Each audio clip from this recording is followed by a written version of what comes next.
নামাজ হলো আল্লাহ তাআলার বড় প্যারা প্যারা একটা আমল। এই 5 ওয়াক্ত নামাজ যারা আদায় করবে, আল্লাহর নবী সাল্লাল্লাহু আলাইহি ওয়াসাল্লাম বলেন, আউয়ালু মা ইউহাসাবু বিহিল আবদু ইয়াউমাল কিয়ামাতিস সালাহ। আল্লাহর নবী বলেন, যে ব্যক্তি নামাজ আদায় করবে, কাল কিয়ামতের ময়দানের মধ্যে সর্বপ্রথম এই বান্দার নামাজের হিসাব যখন হইবে, আল্লাহর নবী বলেন বিনা হিসাবে সে জান্নাতে প্রবেশ করে যাবে। সুবহানাল্লাহ। কারণ আমি আর আপনি বাহ্যিক দৃষ্টির মধ্যে দেখেন, সর্বপ্রথম যে গাড়িটা আছে, এই গাড়ি যদি আমি আর আপনি যদি পার হইতে পারি, বের হইতে পারি, পরের গাড়িগুলো পার হওয়া কি সহজ না কঠিন? বাহিরে যাওয়ার সময় ইমিগ্রেশন যদি আমি পার হয়ে যাইতে পারি, ইমিগ্রেশন থেকে যদি আমার পাসপোর্টের মধ্যে একটা সিল দিয়ে দেয়, বাকি বিমানের মধ্যে উঠতে কোনো বাধা নাই। বিমানের আগে চেক হওয়ার সময় কোনো বাধা থাকে না। শুধু অবৈধ যে মালগুলো আছে সেই মালগুলো রেখে দেয়। আমার আল্লাহ আমার মালিক বলেন, বান্দা যখন ফরজ নামাজের কোনো ঘাটতি থাকে, ফরজ নামাজের যখন কোনো ঘাটতি থাকে, ওই ঘাটতিওয়ালা বান্দাদেরকে আমি আল্লাহ খুঁজি।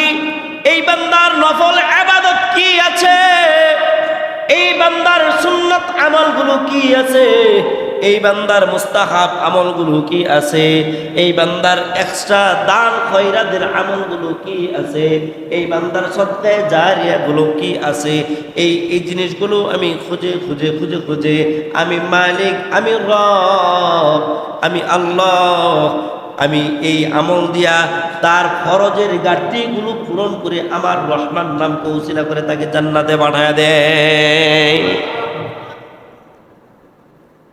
দুনিয়ার জমিনে যেরকম ইমিগ্রেশন পাস করলেই সব শেষ, আখিরাতের জমিনেও যদি প্রথম কাঠি কবরের সওয়াল জবটা যদি সহজ হয়ে যায়, কবরের হিসাব নিকাশটা যদি সহজ হয়ে যায়, আল্লাহ পাক রব্বুল আলামিন তার দয়ার দ্বারা, মায়ার দ্বারা বাকি হিসাবগুলো আল্লাহ তাআলা সহজ করে দিবেন। মানুষ যখন প্রবাসে যায়, বিদেশে যায়, তখন সে কিন্তু একেবারে শূন্য হাতেই যায়। গাড়ি বাড়ি থাকলে এগুলো বিক্রি করে সে শূন্য হাতে চলে যায়। কিন্তু ওই প্রবাসে যাওয়ার পরে যদি সে ভালো কাজ করতে পারে, তাহলে তার মূল্যায়ন প্রবাসেও থাকে, দেশেও থাকে। আর যদি ভালো কাজ যদি সে না করতে পারে, তাহলে তার কাজ, তার মূল্যায়ন ওই প্রবাসেও নাই, দেশেও নাই। ঠিক তদ্রূপভাবে যদি আমরা এই দুনিয়াতে ভালো কাজ করে যাইতে পারি, এই দুনিয়ার মধ্যেও আমাদেরকে মানুষ মনে রাখবে, আমাদের জন্য দোয়া করবে, আখিরাতেও আল্লাহ পাক রব্বুল আলামিন আমাদের মৃত্যুর সাথে সাথে জান্নাতুল ফেরদাউস দান করবে। এর জন্য কিছু কাজ করতে হবে। এই কাজগুলা কি? এর কাজ হলো, আল্লাহর রাসূল সাল্লাল্লাহু আলাইহি ওয়াসাল্লাম বলেন, as-salatu imaduddin, as-salatu imaduddin। তোমরা দিনকে প্রতিষ্ঠিত করো, দিনকে তোমরা কায়েম করো, দিনকে তোমরা ধরে রাখো। এখন বলবেন, আমরা দিনকে কিভাবে ধরে রাখবো? as-salatu imaduddin, যে ব্যক্তি নামাজ আদায় করে সে ব্যক্তি দিনকে প্রতিষ্ঠিত করে রাখে। সুবহানাল্লাহ। যে ব্যক্তি নামাজ আদায় করবে সে ব্যক্তি দিনকে প্রতিষ্ঠিত করে রাখবে। as-salatu imaduddin, faman aqamaha faqad aqama ad-din, wa man tarakaha faqad hadama ad-din। যে ব্যক্তি নাকি নামাজটা ছেড়ে দিল, সে যেন এই দিনটাকে সে যেন ধ্বংস করে দিল। যে ব্যক্তি নামাজ আদায় করলো সে ব্যক্তি দিনটাকে প্রতিষ্ঠিত করলো, আর যে ব্যক্তির নামাজটাকে ছেড়ে দিল সে ব্যক্তি যেন এই দিনটাকে সে যেন ধ্বংস করে দিল। বাইতুল মুকাদ্দাসের দিকে তাকান, গাজার দিকে তাকান, মানুষগুলো এত অসহায়, এত অসহায়। এই মানুষগুলো যেই দিকে যায় ওই দিকেই বোমার শব্দ শুনতে পায়, যেই দিকে যায় ওই দিকেই গুলির শব্দ শুনতে পায়, যেই দিকে যায় সেই দিকেই শুধু আতঙ্ক আর আতঙ্ক। তারপরও দেখবেন বাইতুল আকসার মসজিদের ভিতর থেকে আল্লাহু আকবারের ধ্বনি 5 ওয়াক্ত চলে কি চলে না? শুধু বাইতুল আকসার ভিতরেই নয়, পুরা মহল্লাটার ভিতরে বাইতুল আকসা, গাজা, রাহা নামক যে জায়গাগুলো আছে পুরা শহরটার ভিতরে যত মুসলিম আছে সমস্ত মুসলিম একাকিত্ব নামাজ পড়ুক আর জামাতে নামাজ পড়ুক, সর্ব অবস্থায় তারা আল্লাহর নামটা আগে নিয়া, আল্লাহর নামের ধ্বনি দিয়া, আজান দিয়া তারপর তারা নামাজ আদায় করে।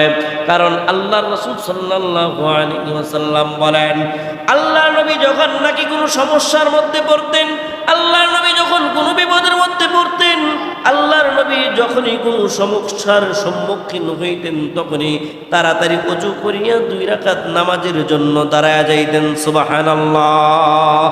এই জন্য বান্দাদেরকে বলেন, উম্মতে মুহাম্মাদীদেরকেও বলেন, হ্যাঁ উম্মতে মুহাম্মাদীর দল, তোমাদের যখন কোনো সমস্যা হবে তখন তোমরা 2 রাকাত নামাজে দাঁড়ায়া যাও। নামাজে দাঁড়াইয়া আমি রব্বুল আলামিনের কুদরতি সিজদার মধ্যে পড়িয়া 2 ফোঁটা চোখের পানি যদি মুহাব্বতের কারণে ফেলে দিতে পারো, আমি আল্লাহ রহমান আর রহিম নামকে ওসিলা করে তোমার সমস্যার সম্মুখীন আমি আল্লাহ করে দিব। এই জন্য ভাইরা আমার, আল্লাহ তাআলার হুকুমগুলো আগে মানতে হবে।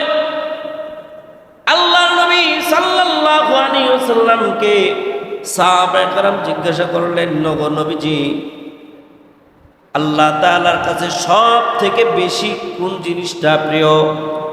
আল্লাহর নবী সাল্লাল্লাহু আলাইহি ওয়াসাল্লাম বলেন, নামাজ। আবার জিজ্ঞাসা করলেন, ওগো নবীজি, আল্লাহর কাছে সবচেয়ে বেশি প্রিয় জিনিস কি? আল্লাহ রাব্বুল আলামিনের হাবিব বলেন, নামাজ। আবার বললেন, আল্লাহর কাছে কি সবচেয়ে বেশি প্রিয়? আবারও বললেন, নামাজ। 3 বার, 1 বার আর 2 বার নয়, 3 বার বললেন নামাজ আর নামাজ। যখন আবার জিজ্ঞাসা করলেন তখন বলে মা বাবার খেদমত। যখন আরেকবার জিজ্ঞাসা করলেন 4বার বললেন জিহাদ। তাহলে আল্লাহর নবী বলেন, আল্লাহ তাআলার কাছে সবচেয়ে প্রিয় জিনিস হলো নামাজ। আল্লাহর নবী সাল্লাল্লাহু আলাইহি ওয়াসাল্লাম বলেন, আমার কাছেও সব থেকে বেশি প্রিয় হলো নামাজ। আল্লাহ রাব্বুল আলামিন সেই নামাজই পড়বার তৌফিক আমাদেরকে দান করেছেন। আজান দেওয়ার সাথে সাথে আমরা চলে আসলাম, আল্লাহ তাআলার সবচেয়ে প্রিয় জিনিস আমরা আদায় করতে চলে আসলাম। খুশি না বেজার? এই জন্য আল্লাহর নবী সাল্লাল্লাহু আলাইহি ওয়াসাল্লাম বলেন, আস-সালাতু ইমাদুদ্দিন ফামান আকামাহা ফাকাদ আকামাদ্দিন। যে ব্যক্তি নামাজ আদায় করলো সে দিন প্রতিষ্ঠিত করলো, দিন কায়েম করলো। আর যে ব্যক্তি নামাজ ছেড়ে দিল সে ব্যক্তি যেন এই দিনটাকে যে ধ্বংস করে দিল। নাউযুবিল্লাহ। এই জন্য ভাইরা আমার, আমরা যে অবস্থার মধ্যেই থাকি না কেন, যে পরিস্থিতির মধ্যেই থাকি না কেন, সর্বপ্রথম আমরা কি আদায় করব? জোরে একটু আওয়াজ দিয়ে বলেন। সর্বপ্রথম আমরা নামাজ আদায় করব। নামাজ কিভাবে আদায় করব? আল্লাহর নবী সাল্লাল্লাহু আলাইহি ওয়াসাল্লামের উপর যখন নামাজ অবতীর্ণ হয়, আল্লাহর নবীকে জিবরাইল আমিনের মাধ্যমে বলেন, ওগো নবীজি, আল্লাহ রাব্বুল আলামিন আপনাকে সালাম পাঠাইছেন। সুবহানাল্লাহ। সালাম পাঠাইয়া আল্লাহ বলেন, হাবিব আপনি নামাজ আদায় করেন। আল্লাহর নবী তো নামাজ আদায় করতে পারে না। জিবরাইল আমিন মাটির মধ্যে একটা আঘাত করলেন, আঘাত করার সাথে সাথে আল্লাহ তাআলার কুদরতে সেখান থেকে পানি বের হয়ে গেল। জিবরাইল আমিন ওই জায়গার মধ্যে একটু পা দিয়ে আঘাত করার কারণে আল্লাহ তাআলার কুদরতি থেকে পানি বের হয়ে গেল। আর পানি দিয়া দেখাইল, ও হাবিব দেখেন কিভাবে ওযু করবেন, দেখেন কিভাবে আপনি পবিত্রতা হাসিল করবেন। আল্লাহর নবীকে দেখাইলেন, প্রথমে দুই হাত এরকম সুন্দর করে কবজি পর্যন্ত ধুইবা। দুই হাত প্রথমে কবজি পর্যন্ত ধুইয়া আঙ্গুলগুলো খিলাল করিয়া 3 বার কুলি করতে হবে। 3 বার নাকে পানি দিবা। মাথার এই কপালের গোড়া থেকে নিয়ে থুতনির নিচ পর্যন্ত হলো মুখমণ্ডল। এই কানের নদী থেকে নিয়ে এই কানের নদী পর্যন্ত হইল মুখমণ্ডল। এই মুখমণ্ডলটা টোটাল পুরাপুরি সুন্দর করে ধুইবা। আল্লাহর নবীকে ধোয়াইলেন। এইরকম ভাবে হাতগুলো অজুর মাধ্যমে এইরকম ডান হাতরা আগে পানি দিয়ে ধোয়াইলেন, এইরকম ভাবে ধোয়াইলেন। শুধু খালি পানি দিলেই হবে না, সুন্নত তরিকা আছে কিছু।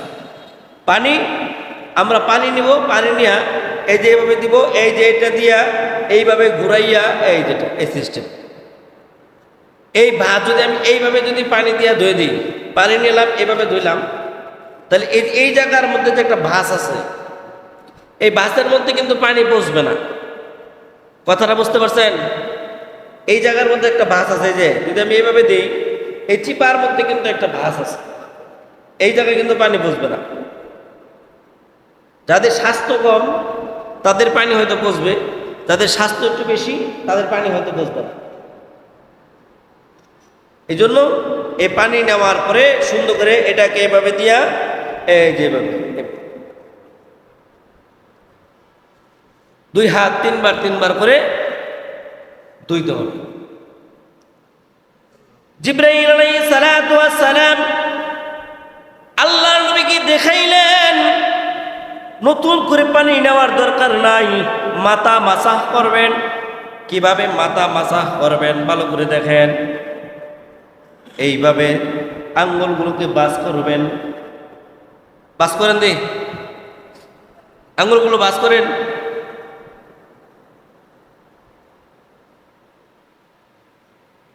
এই যে এইভাবে বাস করেন।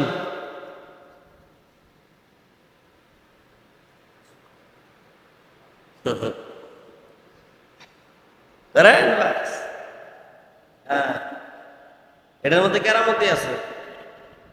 এই যে এইভাবে বাস করে এই যে মাথার এইভাবে কি করবেন, মাসাহ করবেন। এই যে মাসাহ করলেন এটা, তারপরে গর্দান মাসাহ করবেন। এই যে এটা তো এই 3টা আঙ্গুল তো গেল এই যে সামনে থেকে এইভাবে গেছে, সামনে থেকে এইভাবে গেছে। এই যে এইটার যে উল্টা পিঠ, এই উল্টা পিঠ দিয়া এই সাইডের গর্দান মাসাহ করবেন, এই সাইডের গর্দান মাসাহ করবেন 3টা দিয়া। বাকি রয়েছে কয়টা? 2টা। এইটা দিয়া 7 হাত আঙ্গুল দিয়া এই যে এটা পুরাটা এই যে চিপা চাপার মধ্যে দিবেন। দিচ্ছেন? এই যে দিচ্ছেন। হ্যাঁ, এখন বাকি রয়েছে কয়টা? একটা। এইটারে দিয়া এই যে এই মেসেজ, এইটারে দিয়া এই মেসেজ, এটা হলো মাথা মাসাহ করা। বুঝছেন?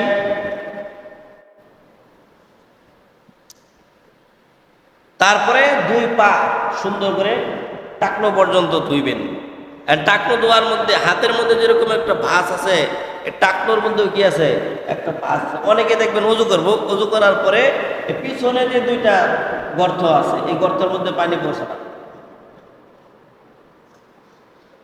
যদি চুল পরিমাণও ফাঁকা থাকে তাহলে ওযু হবে না। কিন্তু এই জন্য বলা হয় যে এই আঙ্গুল দিয়া পায়ের সবগুলা খিলাল করবেন, এই আঙ্গুল দিয়া পায়ের সবগুলো খিলাল করবেন, যাতে সব জায়গার মধ্যে পানি পৌঁছে।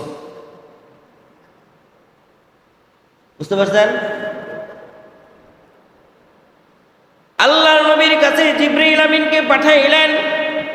জিবরাইল আমিন আয়েশা আল্লাহর নবীকে সালাম দিলেন, ওগো আল্লাহর পয়গম্বর, আল্লাহ রাব্বুল আলামিন আপনাকে সালাম জানাইছেন ওগো নবীজি, এবং বলেছেন পবিত্রতা অর্জন করে আপনি নামাজ পড়ার জন্য। আল্লাহর নবী বলেন, আমি কিভাবে পবিত্রতা অর্জন করব আর কিভাবে নামাজ আদায় করব? জিবরাইল আমিন মাটির মধ্যে পা দ্বারা আঘাত করিয়া এইরকম ভাবে যখন আঘাত করলেন, আল্লাহর পদ্ধতিতে ওই জায়গা থেকে পানি বের হওয়া আরম্ভ করলো। ওই জায়গা থেকে পানি বের হইলেন। জিবরাইল আমিন সুন্দর করে ওযু দেখাইয়া দিলেন। আল্লাহর নবী শিখে ফেলছেন। আল্লাহর নবী ওযু আদায় করে কিভাবে নামাজ পড়তে হবে, কিভাবে রুকু দিতে হবে, কিভাবে সাজদা দিতে হবে, সব কিছু আল্লাহ রাব্বুল আলামিন জিবরাইল আমিনের মাধ্যমে আল্লাহর নবীকে শিক্ষা দিয়ে দিলেন। আল্লাহর নবী যখন নামাজের মধ্যে দাঁড়াইলেন, আল্লাহর নবী এবং সাহাবায়ে কেরাম নামাজের মধ্যে দাঁড়ানো, আল্লাহর নবী বলতেছেন, সূরা ফাতিহা তেলাওয়াত করতেছেন, আলহামদুলিল্লাহি রাব্বিল আলামিন আর রহমানির রহিম মালিকি ইয়াউমিদ্দিন ইয়াকা না'বুদু ওয়া ইয়াকা নাস্তাঈন ইহদিনাস সিরাতাল মুস্তাকিম সিরাতাল লাযীনা আন'আমতা আলাইহিম গায়রিল মাগদুবি আলাইহিম ওয়ালাদ-দাল্লিন। আল্লাহর নবী নামাজের মধ্যে কোরআন তেলাওয়াত করতেছেন। নামাজের মধ্যে কোরআন তেলাওয়াত করা শুধু তাই নয়, আপনি মসজিদের মধ্যে বৈশা করেন আর বাসার মধ্যে বৈশা করেন, একাকিত্ব কোরআন তেলাওয়াত করেন। কোরআন তেলাওয়াত করা মানে আল্লাহ তাআলার সাথে কথা বলা। কোরআন তেলাওয়াত করা মানে কি? কথা কোন না কেন রাগ করছেন? হ্যাঁ, আমরা যে কি নামাজ পড়ি গো, নামাজের মধ্যে বসে তো দুনিয়ার সব বিপদ আপদ হিসাব নিকাশ যা আছে সব শেষ হয়ে যায়। নামাজের মধ্যে পড়লে বসলেই বাড়ি ঘরে যদি কেউ পড়ে, হ্যাঁ, তাহলে দেখা যায় যে একটা মুরগি যদি চাউল খাইতে যায়, চাউলটাও ফেরানো যায়, মুরগিটার দৌড়ানো দেওয়া যায়। এরকম নামাজ আমরা পড়ি। আল্লাহর নবী সাল্লাল্লাহু আলাইহি ওয়াসাল্লাম বলেন, নামাজ আদায় করবা। নামাজ আদায় করলে তুমি যখন সূরা ফাতিহা তেলাওয়াত করবা, তুমি সূরা ফাতিহা তেলাওয়াত করতেছো শুধু এমনই নয়, তুমি সূরা ফাতিহা তেলাওয়াত করতেছো মানে তুমি মালিকের সাথে তুমি কথা বলতেছো। সুবহানাল্লাহ, আরো জোরে বলেন সুবহানাল্লাহ। সূরা ফাতিহা তেলাওয়াত করা মানে মালিকের সাথে কথা বলা। এই যুবক ভাই, বৃদ্ধ বাবাজিরা, এখন মনে করেন আপনি ডক্টর ইউনূসের সাথে কথা বলবেন, তখন কি আপনি ডক্টর ইউনূসের সাথে কথা বলতে কি আপনি অমনোযোগী ফিল করবেন? অমনোযোগী ফিল হবে না। না না, দেশের একটা প্রেসিডেন্ট, দেশের একটা প্রাইম মিনিস্টার, যার সাথে আপনি কথা বলেন না কেন, আপনার মুডটাই থাকবে অন্যরকম, আপনার গুরুত্ব থাকবে অন্যরকম, আপনার ফোন থাকবে সাইলেন্ট, আপনার ফোন থাকবে বন্ধ, আপনার চেহারা নমুনা সব কিছু থাকবে ওনার দিকে ফিরানো। আপনি শুধু ওনাকেই দেখতে থাকবেন, ওনাকেই দেখতে থাকবেন।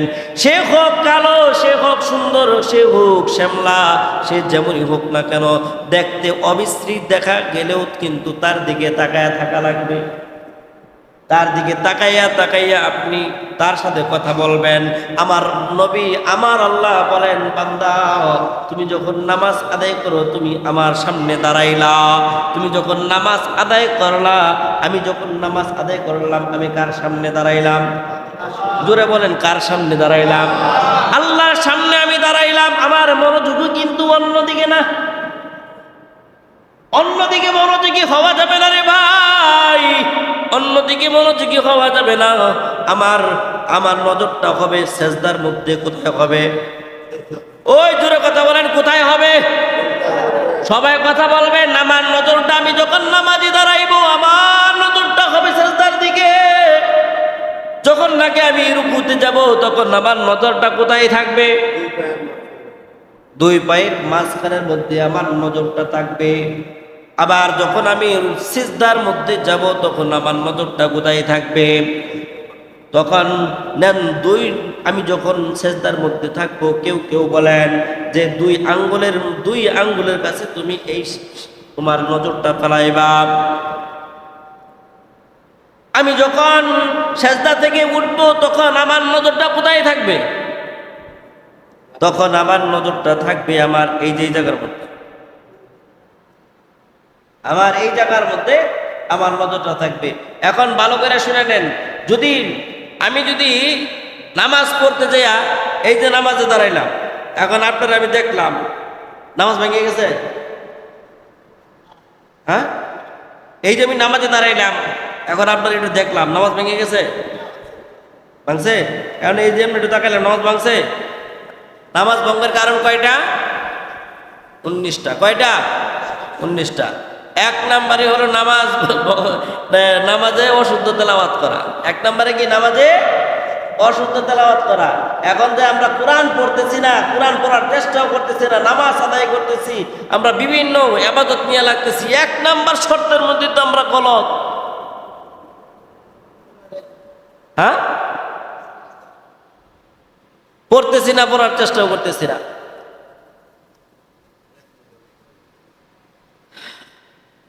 আল্লাহর নবী বলেন, আমি এদিকে যাব আরো পরে, আমি যদি নামাজের আলোচনা করি তাহলে আমার অনেক দিন সময় লাগবে।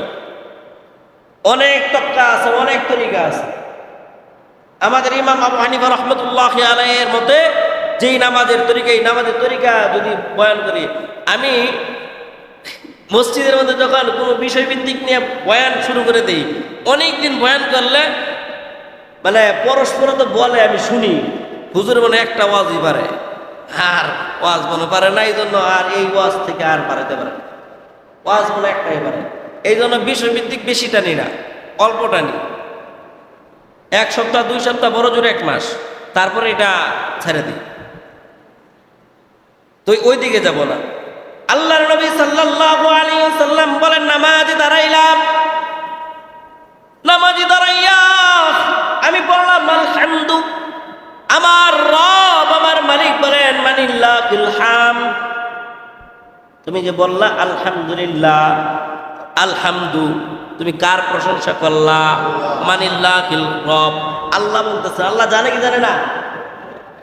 এই যে আমরা তেলাওয়াত করতেছি খুব সহজে, আলহামদুলিল্লাহি রাব্বিল আলামিন আর রাহমানির রহিম মালিকি ইয়াউমিদ্দিন ইয়্যাকা না'বুদু ওয়া ইয়্যাকা নাস্তাঈন, সহজে পড়তেছি, কিন্তু আমরা কার সামনে পড়তেছি?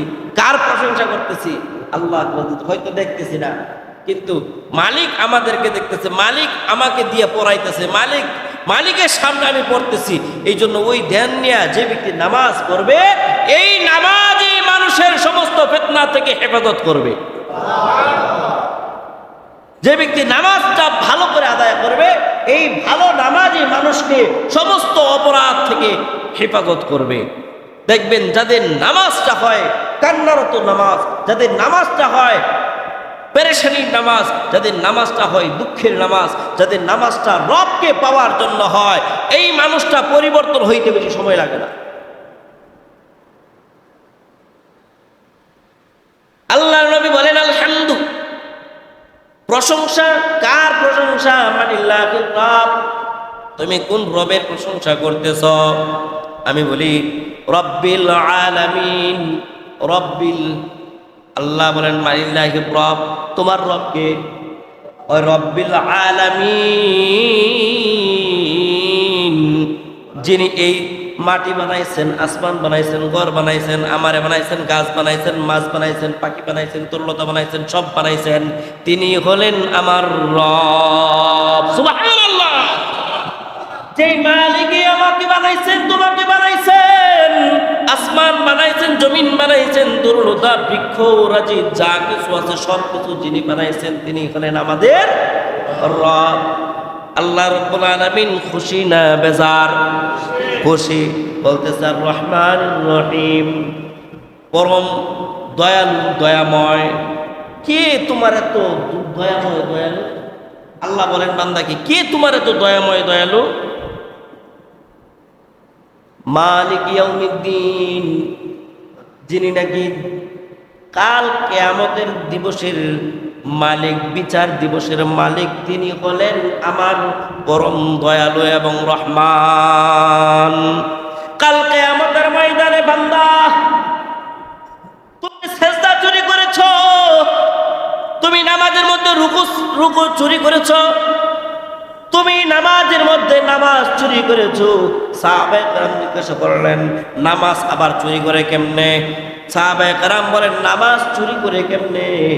আল্লাহর নবী বলেন, ও সাহাবায়ে কেরাম, তোমরা কি দেখো না যে ব্যক্তি নাকি নামাজে দাঁড়াই আল্লাহু আকবার, আল্লাহ সেজদা দেয়, রুকু দিয়া সুবহান রাব্বিয়াল আযীম, সুবহান রাব্বিয়াল আযীম, সুবহান রাব্বিয়াল আযীম 3 বার, 5 বার, 7 বার বলা সুন্নত। কমপক্ষে তো 3 বার বলতে হবে।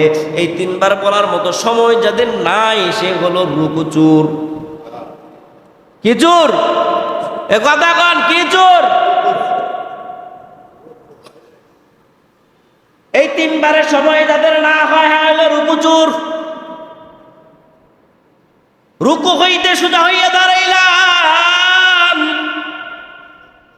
রব্বানা লাকাল হামদ হামদান কাসীরান তাইয়িবান মুবারাকান ফীহ। আল্লাহর নবী সাল্লাল্লাহু আলাইহি ওয়াসাল্লাম আবু দাউদ শরীফ হাদিসের মধ্যে আল্লাহর নবী বলেন, রব্বানা লা সামিআল্লাহু লিমান হামিদা বলে তুমি সোজা হইবা। সোজা হওয়ার পর তুমি বলবা, রব্বানা লাকাল হামদ হামদান কাসীরান তাইয়িবান মুবারাকান ফী। আল্লাহু আকবার। এই দোয়াটা কেন করব?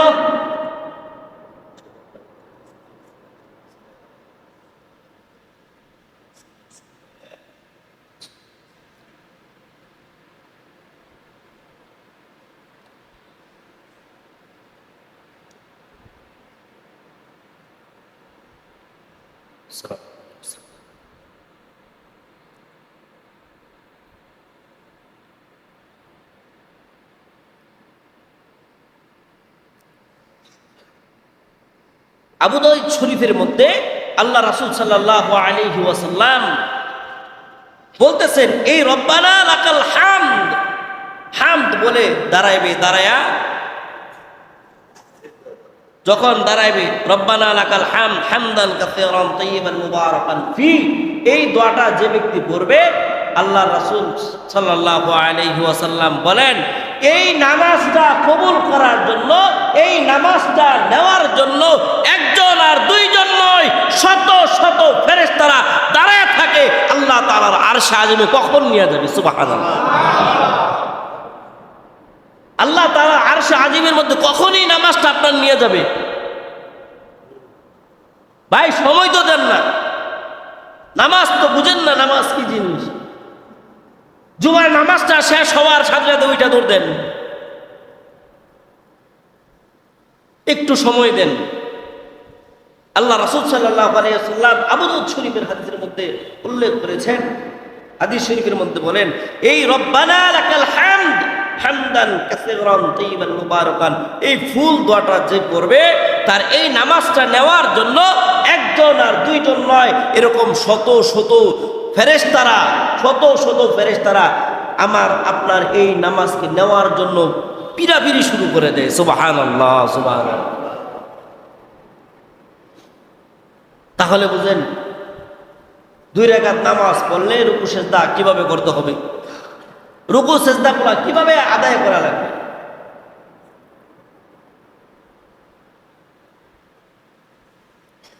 এই জন্য ভাইয়েরা আমার, নামাজ হলো আল্লাহ তাআলার বড় প্যারা প্যারা একটা আমল। এই 5 ওয়াক্ত নামাজ যারা আদায় করবে, আল্লাহর নবী সাল্লাল্লাহু আলাইহি ওয়াসাল্লাম বলেন, আউয়ালু মা ইউহাসাবু বিহিল আবদু ইয়াউমাল কিয়ামাতিস সালাহ।